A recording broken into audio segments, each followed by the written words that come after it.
Hello and welcome back. Today we are going to be looking at some of the UK's most notorious female criminals. 1. Rose West. Along with her husband Fred West, took the lives of at least 10 young women between 1973 and 1987, one including her stepdaughter, the majority taking place at their home in Gloucester. Rose is believed to have taken the life of her stepdaughter Charmaine shortly before Fred's prison release date of the 24th of June 1971. Hospital records showed that Charmaine had been treated previously for injuries that were explained as household accidents. Charmaine's mum, Rena West, had distant contact with her 2 children after she separated from Fred West, but in August 1971 she went to confront him, likely to discuss or demand custody of her daughters.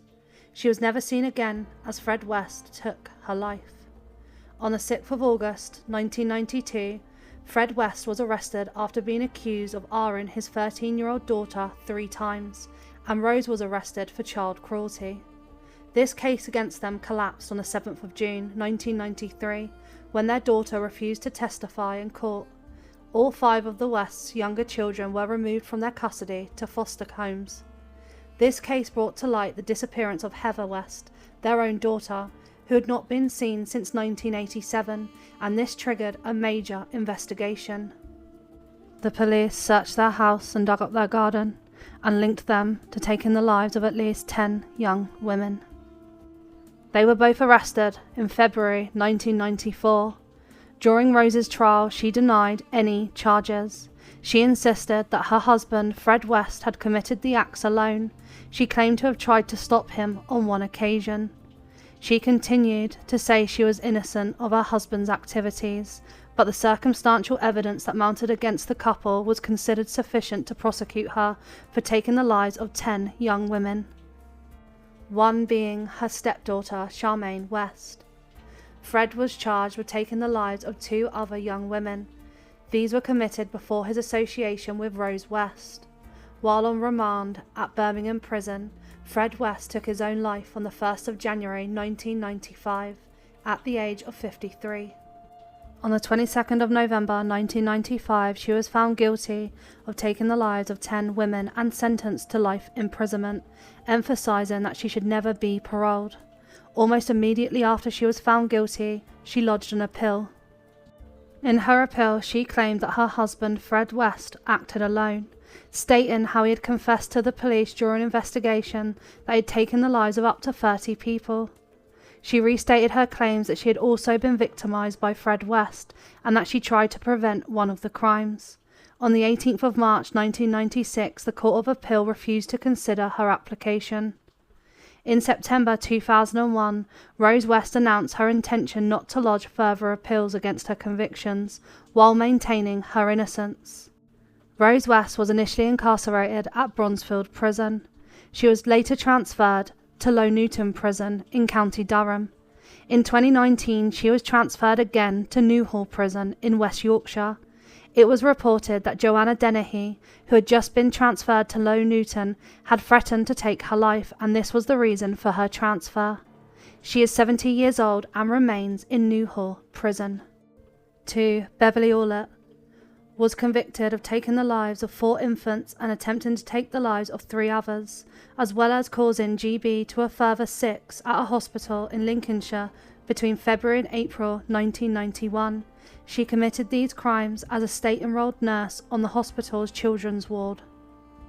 Medical staff became suspicious of the number of cardiac arrests on the children's wards, and police were called in. It was found that Allett was the only nurse on duty for all the attacks on the children, and had access to the drugs used. In May 1993, Allett received 13 life sentences. The sentencing judge, Justice David Latham, told Allett that she was a serious danger to others and was unlikely ever to be considered safe enough to be released. Allett is currently detained at Rampton Secure Hospital. She became eligible for release on parole after a min tariff of 30 years imprisonment expired in November 2021. On the 3rd of October 2023, it was reported that Allett was appearing before a mental health tribunal to be assessed for release. If the transfer takes place, Allett will be eligible for parole after 6 months in mainstream prison. She is 55 years old. 3. Myra Hindley took the lives of 5 children alongside Ian Brady in and around Manchester between July 1963 and October 1965. The children were Pauline Reed, John Kilbride, Keith Bennett, Leslie Ann Downey and Edward Evans, aged between 10 and 17, at least 4 of whom were essayed. 2 of them were discovered in Saddleworth Moor in 1965 and a third was discovered there in 1987, more than 20 years after Brady and Hindley's trial. Keith Bennett's body is also thought to be in the moors, but despite repeated searches it remains undiscovered.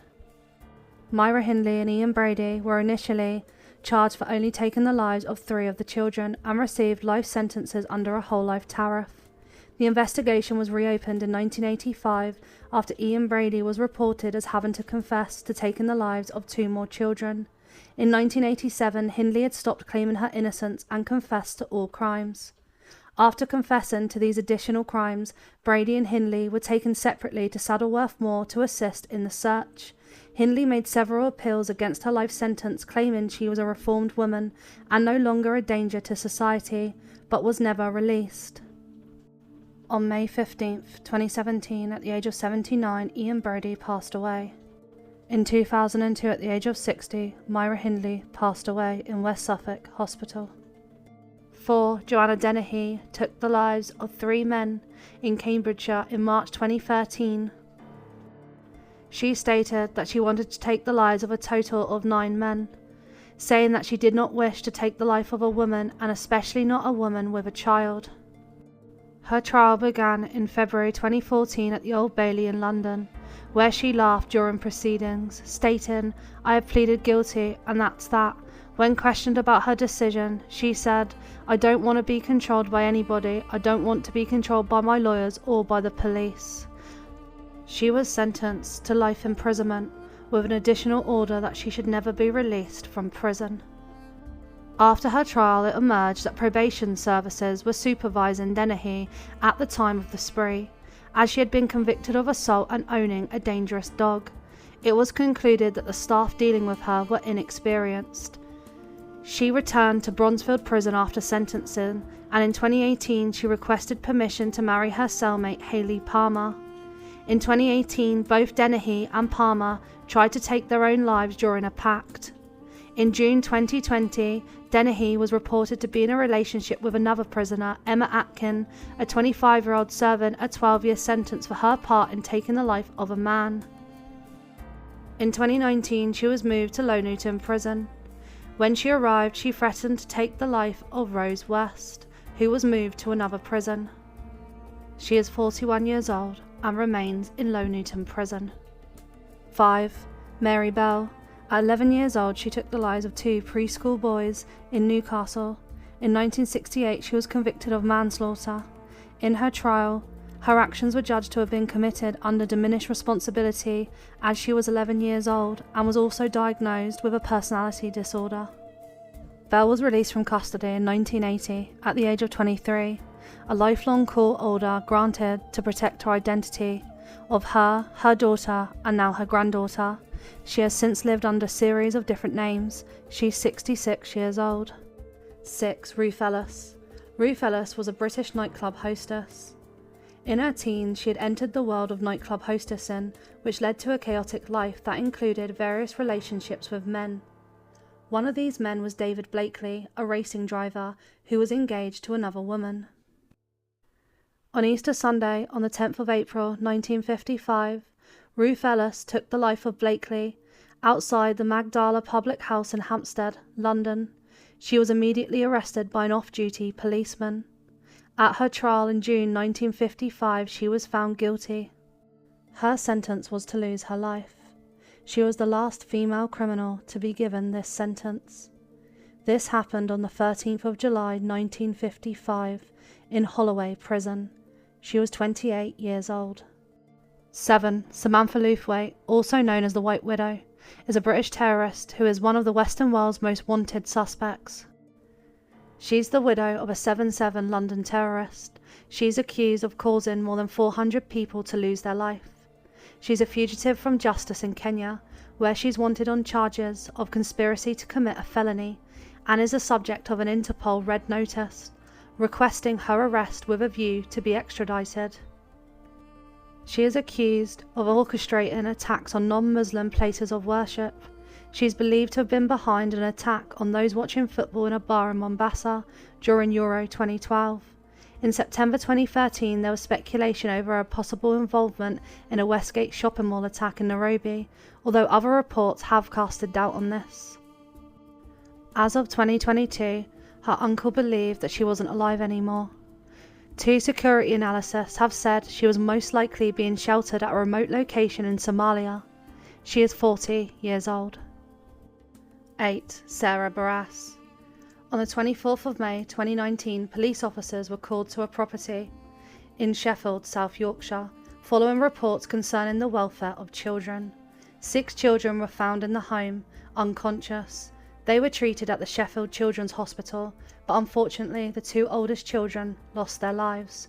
2 people, Brandon Machen, who was 39 years old, and Sarah Barrass, the 34-year-old mother of the children, were arrested at the property of suspicion. Brandon Machen and Sarah Barrass were half-brother and sister and had been in a relationship for some time. Machen would spend days at the house but maintained his own home a few miles away. A note by Barrass made on her phone at the time of the crime said, "Brandon is the dad to all the kids." The children had previously believed that their father had passed away. Before the crime, messages from Barrass were shown which indicated her concern at the children being taken into care. "I love my kids too much. I can't put them into care." A social services meeting on May 22nd, from which Barrass was excluded, seemed to have been a crisis point. After this, she was told that the children's status was raised from child in need to the more actively involved child in protection. Social services were also unaware of the children's father and made inquiries as to this and the usual screening for any possibility of SA within the home. The police believe this is why they both tried to take their children's lives, fearing that because of their relationship they would be put into care. On the 12th of November 2019, both Barrass and Machen were sentenced to life with a min term of 35 years in prison. 9. Savannah Brookhill and Frankie Smith. Star Hobson was a 1-year-old child who had her life taken by her mother's girlfriend, Savannah Brookhill, on the 22nd of September 2020 in West Yorkshire. On the 27th of January 2020, a friend of Smith's made a referral to social services about Star's welfare. A social worker later visited the baby twice.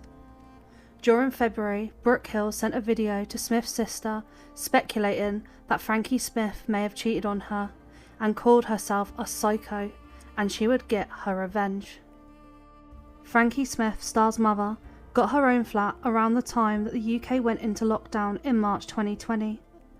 Brookhill was violent towards Smith on at least 2 occasions. At one point, Brookhill told an acquaintance that she had considered driving them both off a cliff. Social services closed their case on Star Hobson at about this time, but it was reopened in May, when Star's grandmother learned that Brookhill had been using wrestling moves on Star. There was no intervention from Frankie Smith. Other referrals, including Star's father, were made in June and the girl was given a medical examination, but the case was again closed the next month. Her case was briefly reopened again after a referral by Star's grandfather, but was closed when her bruising was explained as being due to a fall. CCTV footage captured Brookhill and Frankie Smith assaulting Star. On September 22nd, they took Star's life. Internet searches related to treating shock in babies 15 minutes before making a 999 call. On the 14th of December 2021, Savannah Brookhill was found guilty of taking the life of Star Hobson, whilst Frankie Smith was found guilty of causing or allowing this. Brookhill was sentenced to life imprisonment with a min term of 25 years. Frankie Smith was sentenced to 8 years, which was later increased to 12 years by the Court of Appeal.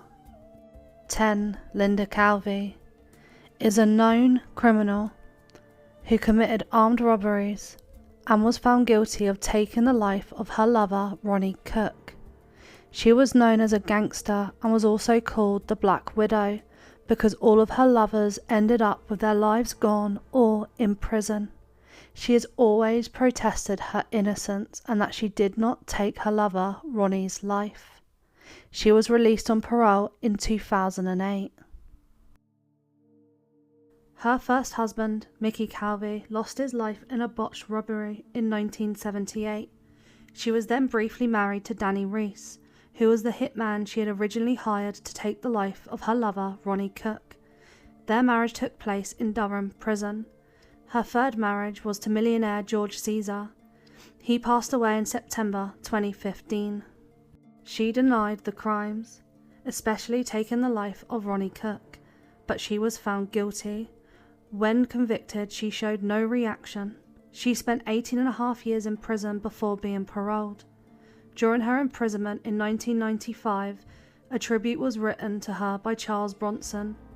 He said she was a true lady and a real East London girl. She herself sent a floral tribute to the funeral of Ronnie Cray alongside her fellow inmate and criminal associate Tina Malloy, who was imprisoned at age 17 for taking the life of Edna Phillips. Before and during her imprisonment, she was known as one of the most notorious female gangsters in the UK. She is still free and is 75 years old. 11. Maxine Carr. In February 1999, Maxine Carr met Ian Huntley in a Grimsby nightclub. In September 2001, Ian Huntley responded to a job advert as a senior caretaker at Soham Village College. He applied for this using his fake name Ian Nixon. No background checks were conducted before or after his job interview, and he got the job. They both moved to Soham in the September. She also applied for a job at St Andrews Primary School. She lied about her qualifications, but became a teaching assistant in the school's Year 5 class, which Holly Wells and Jessica Chapman became two of the pupils she taught, and both girls were very fond of Maxine Carr. On the 4th of August 2002, Ian Huntley took the lives of Holly Wells and Jessica Chapman, who were 10 years old. They were lured into the home of Ian Huntley. Maxine gave him an alibi and said that he was with her, but this was proven to be a lie when photos of Maxine were sent to the police in another city the night of the crime. Forensic evidence confirmed Ian Huntley had taken their lives. The jury took 4 days before reaching their verdicts against both defendants. On the 17th of December 2003, Ian Huntley was found guilty on 2 counts. He was sentenced to life imprisonment with a min term to be imposed at a later date. Carr pleaded guilty to the charge of perverting the course of justice and not guilty to the charge of assisting an offender. The jury accepted her assistance, that she had only lied to the police and media in order to protect Ian Huntley, because prior to their arrest she had believed his claims of innocence. As such, she was found not guilty of assisting an offender. She was found guilty and given 3.5 years in prison for perverting the course of justice. She was released on probation from Foston Hall Prison on the 14th of May 2004 after serving a total of 21 months imprisonment. She was given a secret identity to prevent her from threats. She was also given a new home in an undisclosed location. She won an injunction on the 24th of Feb 2005 granting this for the rest of her life. The cost of imposing this order have been reported in tabloids as being between 1 million and 50 million. She remains free today. The most recent update is that she got married in 2014. She is 47 years old. 12. Tracy Connelly. Her son was known as Baby P. His full name, Peter Connelly. He lost his life in London in 2007. He was seen previously multiple times by health professionals and children's services. Tracy Connelly, her partner Stephen Barker, and Jason Owen were all convicted of causing or allowing Baby P to lose his life. Tracy Connelly pled guilty to the charge. On the 22nd of May 2009, Tracy Connelly received a sentence of indefinite imprisonment for public protection with a min term of 5 years, Barker was sentenced to life imprisonment with a min sentence of 10 years. Owen was also jailed indefinitely with a min term of 3 years. Owen's sentence was changed on appeal to a fixed 6-year term. He was released in August 2011 but was recalled to prison in April 2013. Tracy Connelly was released on licence in 2013 but returned to prison in 2015 for breaching her parole. Tracy Connelly was refused parole for a third time in December 2019. In May 2022 it was reported that Tracy Connelly would be released from prison, and on the 7th of July 2022 she was given parole. 13. Susan Edwards. At some point over the early Maybank holiday weekend in 1998, William and Patricia Wycherley lost their lives in Mansfield by their daughter Susan and her husband Christopher Edwards. They were placed in the garden, and then the couple went on to use the Wycherleys' identities to commit various acts of fraud intended to fund their hobby of collecting expensive Hollywood memorabilia. The crime went undiscovered until 2012, when Christopher contacted his stepmother to ask for money and then confessed.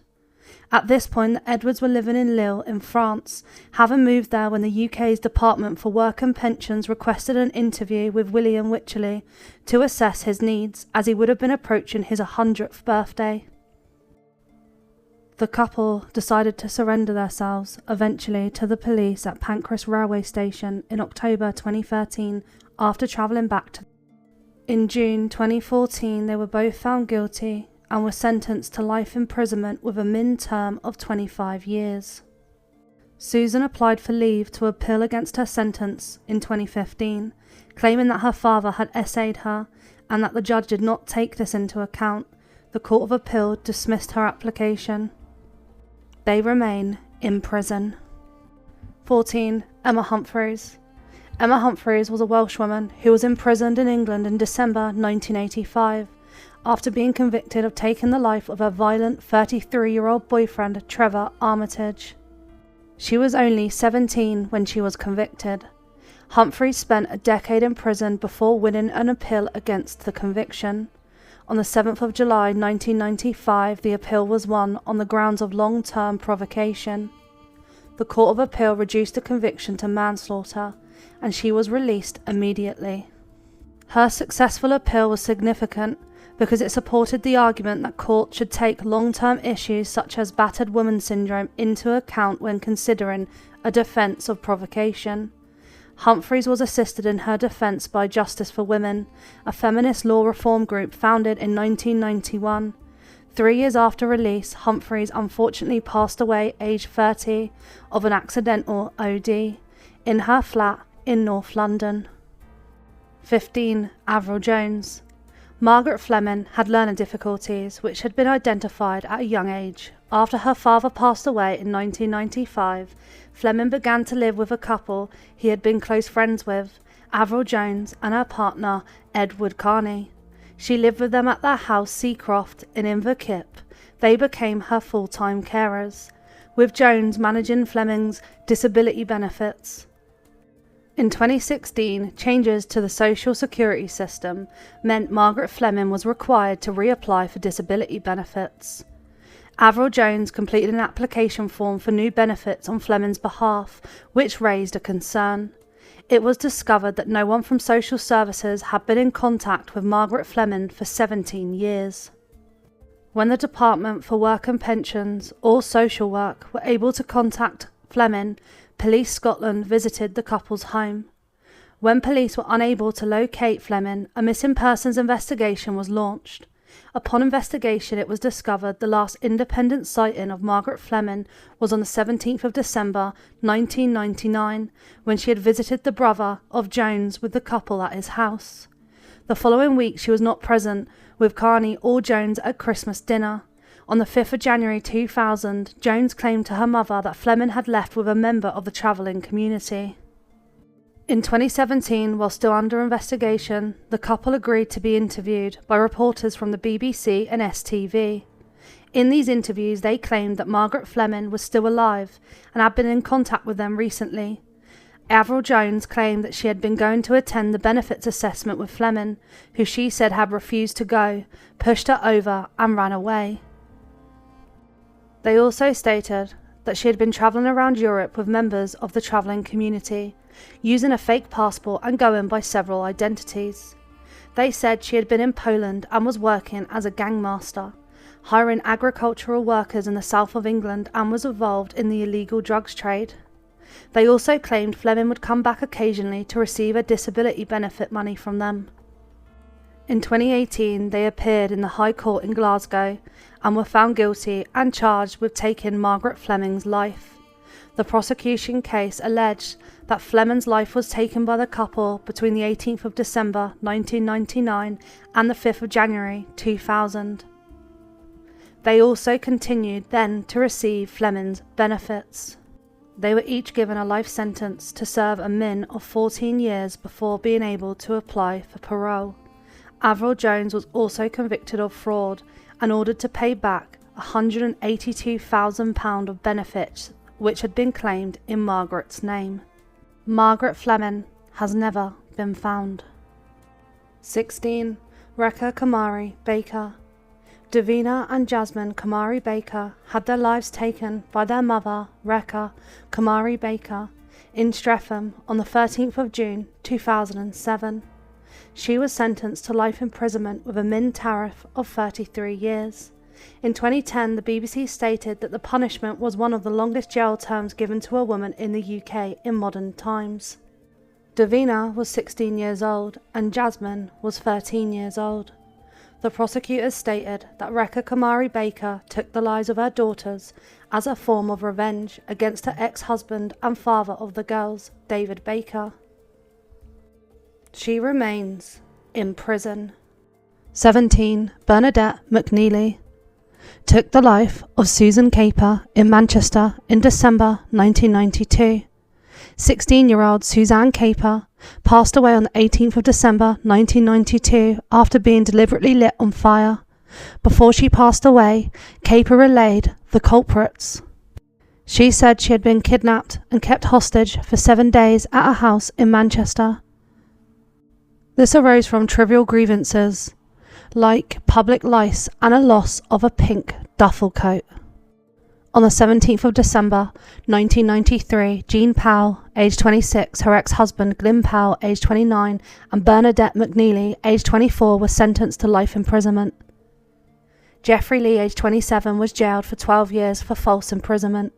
Jean Powell's brother, Clifford Pook, aged 18, was sentenced to 15 years in a young offenders institution for false imprisonment. While Barbara McNeely was incarcerated at Durham Prison, a routine security check in 1996 uncovered letters which revealed McNeely had been having an affair with the prison governor, Mike Martin. The married officer resigned his position before any action could take place. McNeely, who was sharing a wing with Rosemary West and Myra Hindley, was immediately transferred to New Hall Prison. She was paroled in 2015, having served her 25-year min sentence. She was described as a model prisoner. She is free today. 18. Maria Rossy and Christina Malloy. Edna Phillips was a 70-year-old woman who had her life taken on the 16th of July 1992 by two teenage girls, one of them her next-door neighbour, at her home on a council estate in South Wales.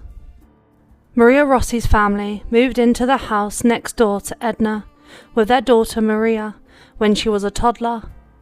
Edna Phillips took Maria for walks when she was little, but later made complaints about loud music and drunkenness at the Rossy house and reported Maria to the police. After that, the Rossys despised her. Rubbish was dumped in her garden and Maria threw stones at her. She also called her an F&B in the street, smeared feces on her house and committed other vandalism, stole her money and mistreated her dog, Chum. In 1987, Edna Phillips began asking to be moved to another house, but her request was not granted. In 1992, after Maria burgled her house, she wrote to her MP. The police then put her in touch with victim services and installed an alarm, and a deputy divisional commander wrote that all matters raised within the letter had been addressed. Late in the evening on the 16th of July 1992, Under the influences of cider and other substances, Maria Rossy and her friend Christina Malloy, both aged 17, saw Edna Phillips, who was then 70 and partially sighted, calling for Chum to come in. They forced her back into her house, where they took her life, and then broke eggs over her. They stole her vacuum cleaner, radio, and her money. The next morning, they heard Maria singing Ding Dong, Edna's Dead. On 8th of March 1993, both Rossy, who had previous convictions, and Malloy, who had previous convictions too, were given indefinite sentences. In sentences, Judge Baker described them as evil products of a modern age, and said, if as youngsters some discipline had been imposed upon you, whether in the home, at school, or through the courts, you might not be standing in the dock for this dreadful crime. They were both sentenced to a min term of 15 years. In April 1999, Maria Rossy's was reduced to 13 years. She was released in 2010. Christina Malloy was released in 2012-2013. She passed away in May 2017 when she was found in her house in Cambridge due to her addictions. Maria Rossy, now known as Maria Smith, is still free today. 19. Mary Philpot, along with her partner Michael Philpot, was convicted of taking the lives of her 6 children in 2013. The Philpots had made several media appearances because of their lifestyle funded on benefits. Following an 8-week trial, Philpot and his wife Mariad, together with the friend Paul Mosley, were found guilty of manslaughter of taking the lives of the Philpots' 6 children. Michael Philpot was given a life sentence with a min term of 15 years. Mariad and Mosley were each sentenced to 17 years. They would need to serve at least half before any release on licence. On the 29th of November, Mariad Philpot made an appeal against the length of her sentence. The grounds of the appeal were mainly that Mariad was under the control of her husband and could not exercise a free choice in her conduct. The appeal was dismissed. Mariad Philpot was released on licence in 2020 after serving half of her sentence. 20. Louise Porton. In 2019, she took the lives of her 2 children between the 2nd of January and the 1st of February 2018. One was aged 3 and the other 17 months. Suspicion soon fell on Louise Porton when it was noted she showed little concern over the unexplained passing of her 2 children only 18 days apart. The police investigation found internet searches that were incriminating. She was trying to find out how to cover up her crimes. At trial, she was convicted and sentenced to a min of 32 years imprisonment. She took the lives of her children as they got in the way of her life. She is imprisoned at Foston Hall. 21. Roshonara Chowdhury. On the 14th of May 2010, Stephen Timms, the Labour MP for East Ham, was attacked by a 21-year-old British student. She was found guilty of attempted and jailed for life with a min term of 15 years. She was the first Al-Qaeda sympathiser to an attempt assassination in the UK. She stated that she had been influenced by online sermons found on YouTube. Following her trial, such material was removed from YouTube. She chose not to attend her trial. On the 2nd of November, she was found guilty and given a life sentence with a min term of 15 years. She is incarcerated at Bronzefield Prison. As a Category A prisoner, she must be strip searched before and after being visited. For religious reasons, she opposes this and instead chooses to remain in solitary confinement. She remains in prison. 22. Michelle and Lisa Taylor. On the 3rd of June 1991, 21-year-old Alison Shaughnessy had her life taken in the stairwell of her flat near Clapham Junction Station. She was newly married, but her husband was having an affair with a 20-year-old woman, Michelle Taylor. A witness reported seeing two young women running from the scene, and fingerprints found at the scene matched to those of Michelle and her sister, Lisa Taylor, who claimed never to have been there. Michelle's diary included an entry that read, "My dream solution would be for Alison to disappear, as if she never existed." The Taylor sisters were found guilty in 1992, but 1 year later their convictions were overturned by the Court of Appeal because the prosecution had failed to turn evidence over to the defence. Reinvestigations by the Met Police did not identify any other suspects, and in 2002 it was decided to no longer investigate the case. 23. Jane Andrews was the former royal dresser for Sarah, the Duchess of York. In September 2000, Andrews accompanied Tom Creasman, her boyfriend, on a holiday to Italy and also visited his family's villa. She was reportedly expecting Creasman to propose marriage, but instead he told her that he had no intention of marrying her. After returning to the couple's Fulham flat on the 17th of September, they began to argue heatedly. Creasman called the police to say, "Somebody is going to get hurt. Please send someone." No police came to his flat. And whilst he was sleeping, Andrews took his life. She contacted her ex-husband, Christopher Dunn Butler, shortly after, then sent out text messages to friends inquiring about her lover's whereabouts and well-being. She claimed to have no involvement in the crime and stated that he was being blackmailed. Andrews was untraceable for days until police in Cornwall found her, OD'd in her car. She survived, and after police interrogation was arrested and charged. She was found guilty and sentenced to life in prison. In November 2009, after having served 9 years of her sentence, she escaped from East Sutton Park Prison in Kent.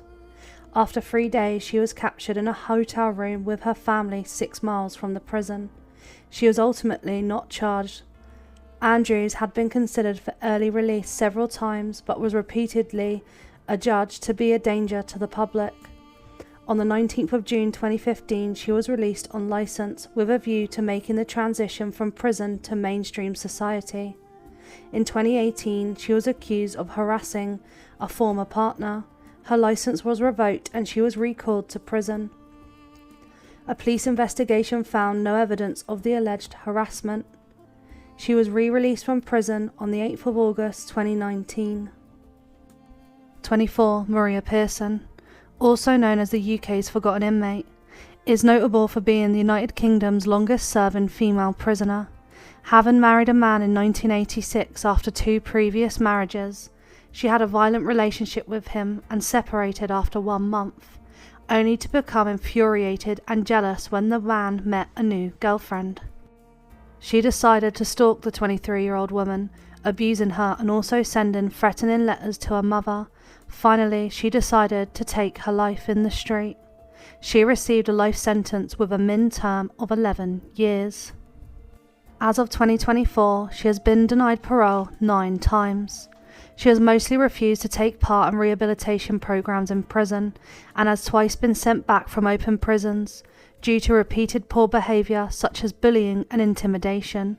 She has refused to acknowledge her guilt and attempted to appeal her conviction on the grounds that it was self-defence. Her most recent appeal was in Feb 2023 and it was dismissed. She remains in prison today. 25. Tracy Andrews, also known as Jenna Stevens or as Jenna Goldsworthy, as well as Tia Carter, but better known by Tracy Andrews. She took the life of her fiancé Lee Harvey on the 1st of December 1996. She was sentenced to life imprisonment after being found guilty at her trial in July 1997. She had to serve 14 years in prison. Andrews was released in July 2011. She was banned from travelling within 25 miles of her victim's family without supervision. After her release, She changed her name to Tia Carter and altered her appearance, undergoing £5,000 worth of surgery through the NHS to change the shape of her distinctive jaw, and later changed her name again to Jenna Stevens. In 2017, she married bouncer Phil Goldsworthy.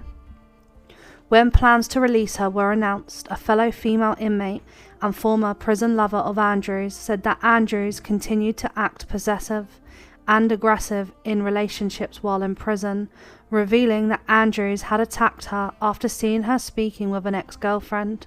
The woman said she was opposed to Andrews' release and warned that she would commit the same crime again.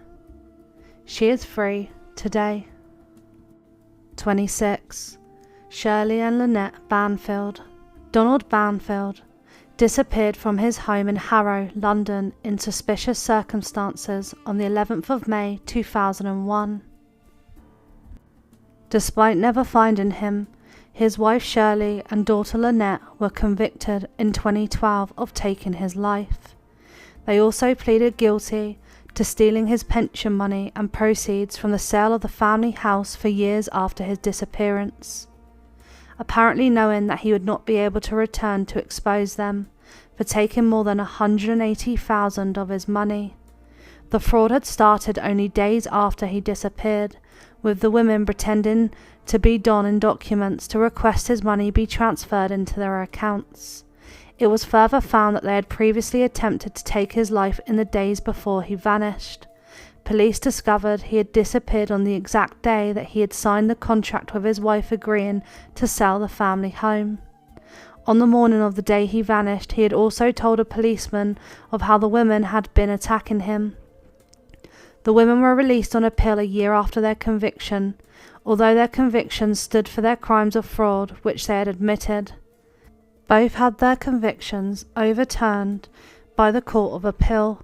Both had been convicted on the joint enterprise of Bfield, but the appeals court found that the prosecution had failed to prove that both had been involved in the crime, though Shirley Bfield's lawyer accepted that it was likely that either of them could have taken his life. They remain free today. 27. Shamina Begum is a jihadi bride who left the UK to join the Islamic State of Iraq and the Lebanon in December 2014. 2 months later, in Feb 2015, 2 of her school friends joined her. They collectively became known as the Bethnal Green Trio. She is one of the youngest British teenagers to join. In Feb 2019, she was described as missing. In 2023, the BBC tracked her down, living in Syria under a different identity. Last year, the Special Immigration Appeals Commission rejected her bid to regain British citizenship, and Court of Appeal judges backed that decision. Delivering the ruling, Lady Chief Justice Lady Carr said, "It could be argued that the decision in her case was harsh. It could also be argued that Miss Begum is the author of her own misfortune. As of this month, she still remains in Syria." 28. Sally Challen. On the morning of the 14th of August 2010, Richard Challen had his life taken by his wife, Georgina Sally Challen, in Surrey, England. Sally was 56 at the time, and her husband was 61.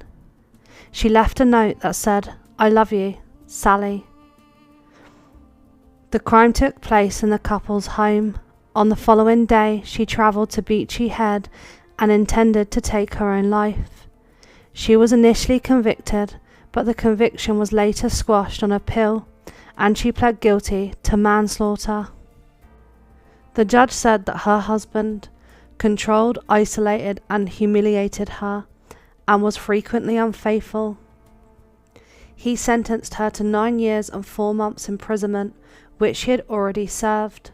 Sally's son David supported her and fought for her in the media. He felt the crime could have been prevented. In May 2020, a judge sitting in the High Court in Bristol ruled that Sally could inherit the estate of deceased Challen, which is valued at around £1 million. The claim was made to help benefit Sally's children. 29. Nicola Edington took the life of her mother in 2005. She was convicted of manslaughter due to diminished responsibility. She was detained indefinitely under the Mental Health Act. Following treatment and psychiatric evaluation, she was released conditionally in September 2009, moving into a Greenwich flat. In September 2011, she sent a message to her brother saying she was not getting the help she needed. He told her not to contact him again. She sought help from the Universal Church of Kingdom of God. She also contacted the police several times by phone and once in person, reporting that individuals were making threats against her, and later that 2 users were refusing to leave her flat and may have stolen from her. Despite initially being graded as serious and requiring police attendance, no police were dispatched to investigate. On the morning of the 10th of October 2011, Edington pleaded numerous times with the police and local mental health services to physically detain her under their legal powers, as she felt she was having another breakdown, saying that she had taken someone's life before and that the more scared she became, the more dangerous she could be. Although she was taken to Queen Elizabeth Hospital, she was left there by police prior to being securely admitted, and before the staff got to her, she left. She made her way to Bexley Heath, where she attacked 2 strangers, taking one of their lives. On the 7th of Feb 2013, she was convicted. She was jailed for life on the 4th of March 2013 with a min tariff of 37 years. She remains in prison. 30. Sharon Carr. In June 1992, at the age of 12, she took the life of 18-year-old Katie Ratcliffe after picking her out at random as she walked home from a nightclub in Camberley. It went unsolved until June 1994, when Carr attacked another pupil at her school for no apparent reason, and then repeatedly boasted about taking the life of Ratcliffe to friends and family, and in her diary entries made in prison. She was convicted in 1997. She was ordered to serve at least 14 years in prison, but remains in prison long after her min tariff expired due to her behaviour. She has continued to attack and attempt to take the lives of staff members and expressed her want to take the lives of others. Her latest appeal in 2022 was dismissed, and she remains in prison. Thanks for watching. Until next time.